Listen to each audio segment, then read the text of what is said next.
Vous êtes-vous déjà demandé pourquoi changer pouvait ressembler à un sport de combat? Pourquoi, en fait, on oublie notre bonne résolution de la fin de l'année? Ou pourquoi encore il est difficile de devenir végétarien? Pourquoi il est si difficile de mettre en œuvre des politiques publiques de transition qui fonctionnent? De changer des processus dans une entreprise ou des modes de management, de changer les mentalités, les imaginaires? Si vous pensez que les réponses à ces questions résident dans notre cerveau, vous avez en partie raison. Mais on a aussi des désirs, des normes, des valeurs, des représentations sociales, des automatismes de pensée et des habitudes qui font partie intrinsèque de notre fonctionnement.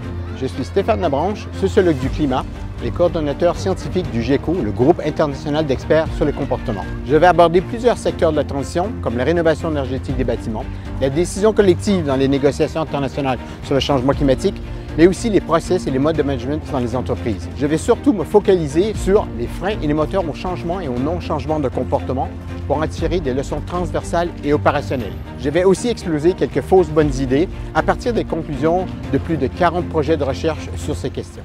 Ces fausses bonnes idées incluent par exemple la croyance que la science, la biodiversité ou le changement climatique sont des facteurs suffisants en soi pour amener des changements de comportement, alors que l'on sait que les émotions et les représentations sociales sont des facteurs de changement encore plus importants. Si ce n'est pas les données scientifiques ni l'écologie qui sont des facteurs suffisants pour expliquer les changements de comportement, quels sont les facteurs de changement? Qu'est-ce que les disciplines des comportements peuvent nous dire à ce sujet? Quel type de recommandations peuvent-elles faire pour nous amener, nous inciter à faire ces changements? Mon ambition dans ce grand cours Sator, c'est de vous convaincre de la nécessité de prendre en compte les comportements et les sciences des comportements dans la transition. Et j'aurais donc une proposition à vous faire.